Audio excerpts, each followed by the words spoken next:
होली के इस पावन अवसर पर आप सभी का हार्दिक स्वागत है हमारे चैनल सनातन उपाय में। भक्तों 13 मार्च 2025 यानी कि होली का दहन के दिन अगर आप इस दिन मेरे द्वारा बताए गए वृक्ष की जड़ में दूध चढ़ा देते हैं तो आपको रातों रात अमीर बनने से कोई नहीं रोक सकता है। रातों रात आपके पास इतना पैसा आएगा कि कोई यकीन नहीं कर पाएगा। मैं आपको वीडियो में बताऊंगा कि आपको कौन से वृक्ष की जड़ में दूध चढ़ाना है, कितने बजे चढ़ाना है, कौन दूध चढ़ा सकता है, कौन नहीं चढ़ा सकता है। यह सब जानकारी मैं आपको आगे वीडियो में दूंगा, इसलिए आप वीडियो को पूरा देखिए, बीच में छोड़कर मत जाइए क्योंकि अधूरा ज्ञान कभी भी काम नहीं आता है। ऐसे दिन जो भी उपाय करता है वह कभी भी खाली नहीं जाता है, उसको उसका फल जरूर मिलता है। इसीलिए आप इस दिन का मौका हाथ से मत जाने दीजिए और मेरे द्वारा बताए गए उपाय को करने की कोशिश कीजिए। इसमें आपका कोई नुकसान नहीं होगा बल्कि आपको फायदा ही होगा। इस दिन लाखों करोड़ों तांत्रिक भी अपने तंत्रिकियों को अलग अलग प्रकार से सिद्ध करते हैं, क्योंकि इस दिन कर गया उपाय कोई सा भी हो वह कभी भी सफल नहीं होता है, उसका हमें लाभ जरूर होता है। इसीलिए आप यह उपाय जरूर कीजिए। अगर आपने इस वर्ष यह उपाय नहीं किया तो आपको फिर पूरा 1 साल इंतजार करना पड़ेगा, क्योंकि होली का दहन साल में एक बार ही होता है। अगर आप भी किसी सिद्ध के द्वारा मंत्र का जाप करके उसे सिद्ध करना चाहते हैं तो होली का दहन के दिन सभी पेड़ पौधे जागृत अवस्था में होते हैं। सभी पेड़ पौधों में देवी देवता निवास करते हैं। इस दिन चंद्रमा भी अपनी 16 कलाओं से परिपूर्ण होता है। चंद्रमा के 16 कलाओं से परिपूर्ण होने के कारण हमें बिना वस्त्र के अर्थात कुछ हिस्से को छोड़कर बिना वस्त्र के हमें थोड़ी देर चंद्रमा की रोशनी में घूमना चाहिए। इससे आपको कभी कोई बीमारी नहीं होगी। अगर आपके शरीर में कोई बीमारी है तो भी वह चंद्रमा की शीतल रोशनी से दूर हो जाएगी और आप हमेशा स्वस्थ रहेंगे। हर पेड़ पौधे का अपना अलग महत्व होता है। जैसे कि पीपल का वृक्ष भगवान विष्णु और माता लक्ष्मी को समर्पित होता है, मदार का वृक्ष गणेश जी को समर्पित होता है। इस तरह अलग अलग वृक्ष में अलग अलग देवी देवताओं का निवास किया जाता है, लेकिन सभी वर्षों में देवी देवता जरूर रहते हैं। इसीलिए होलिका दहन के दिन किया गया उपाय कभी भी सफल नहीं होता है, हमेशा सफल होता है। अब मैं आगे आपको वह पौधा बताने जा रहा हूं जिसकी जड़ में आपको दूध चढ़ाना है। लेकिन उससे पहले आपसे विनती है कि अगर आप हमारे इस चैनल पर नए हैं तो सबसे पहले चैनल को सब्सक्राइब कर दीजिए, वीडियो को लाइक कर दीजिए, साथ ही पास वाले बेल आइकॉन पर भी क्लिक कर दीजिए, जिससे कि आपको नए नए वीडियो का नोटिफिकेशन मिलता रहे। अब हम बात करते हैं उसे पौधे के जड़ की। आपको उसे पौधे की जड़ में कितने बजे दूध डालना है, इस वीडियो में बताई गई छोटी सी जानकारी आपकी किस्मत को चमक कर रख देगी। इसीलिए आप वीडियो को हो सके तो पूरा देखें और उपाय अगर आपको एक बार में समझ नहीं आए तो आप वीडियो को दोबारा देख सकते हैं या फिर कहीं पर नोट कर सकते हैं कि आपको कहाँ क्या कितने बजे करना है, और आपको यह उपाय करते हैं तुरंत उसका परिणाम देखने को मिल जाएगा। मैं आपको 4 पौधों के बारे में बताऊंगा।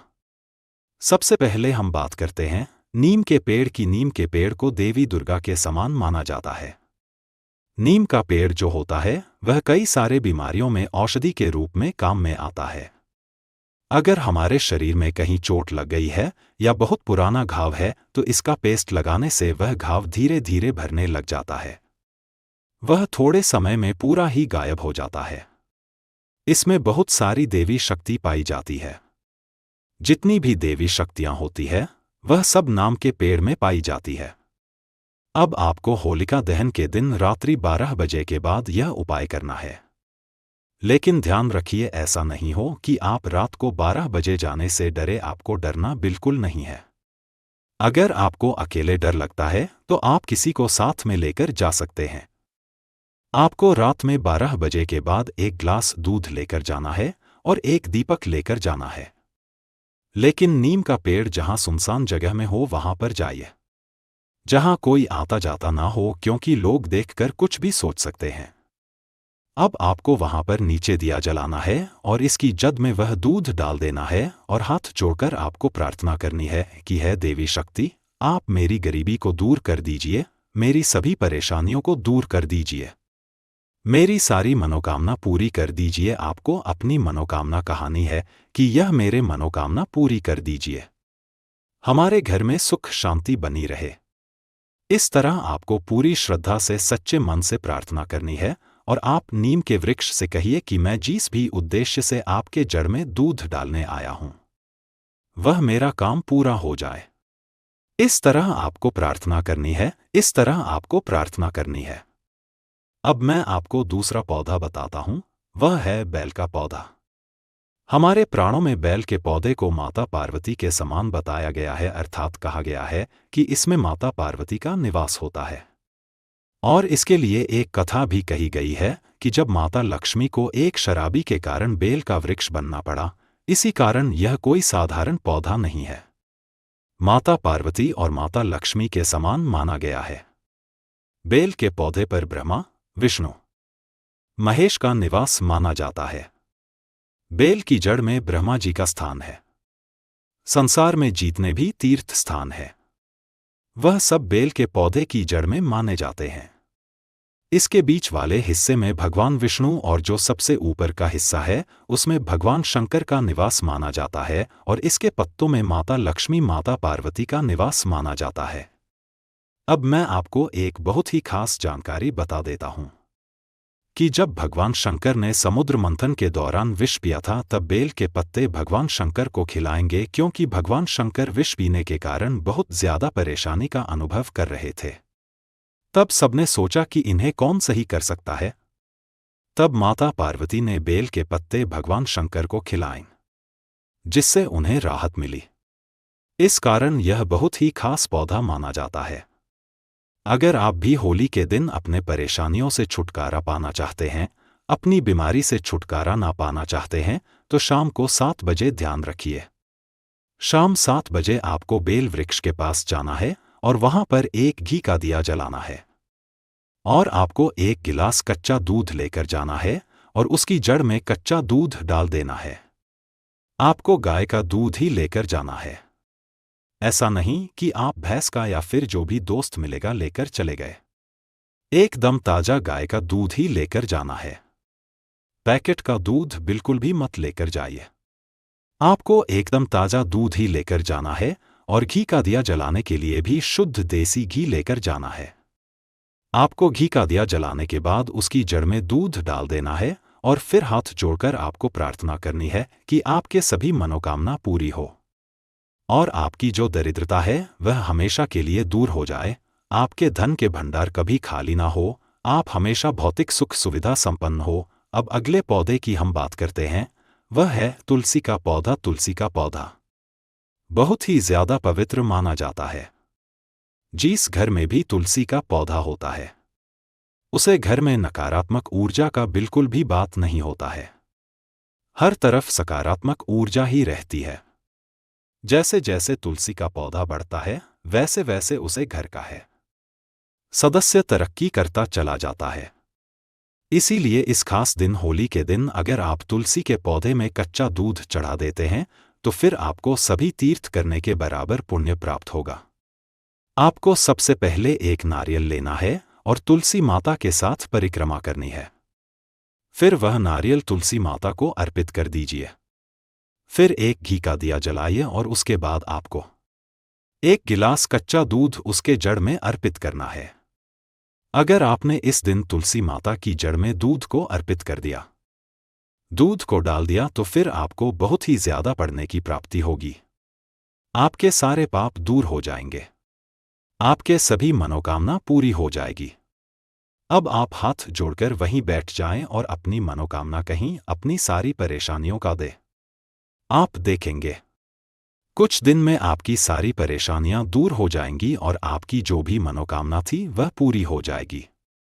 अब लास्ट पौधा मैं आपको बताता हूं, वह है मदार का पौधा। मदार का पौधा शनि से संबंधित माना जाता है।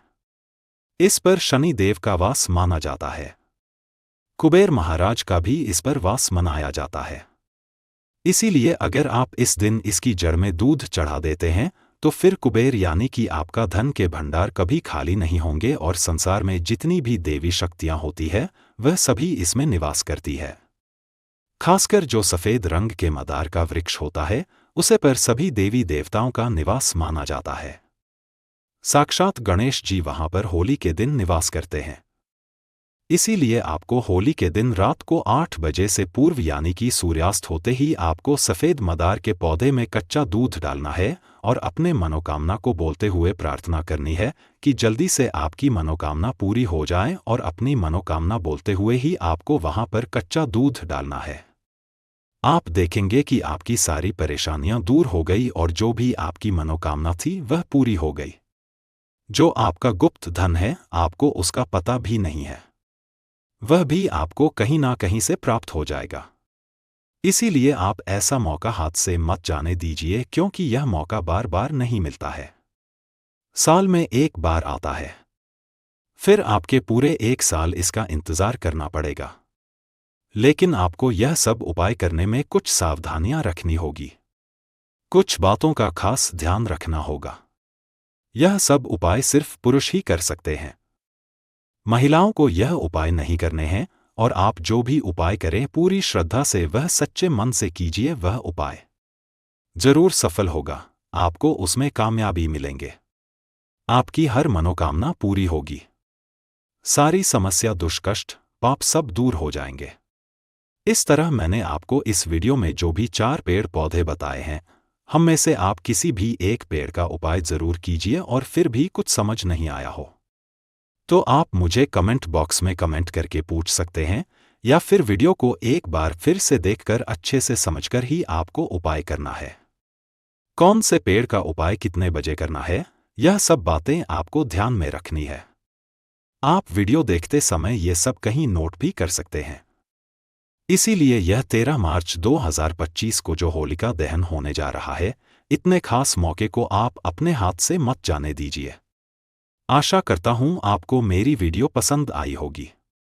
और मेरा नए नए उपाय बताने का मकसद ही यही रहता है कि आपकी जो रोजमर्रा की समस्याएं हैं वह दूर हो सके और आपकी सभी मनोकामनाएं पूरी हो सके।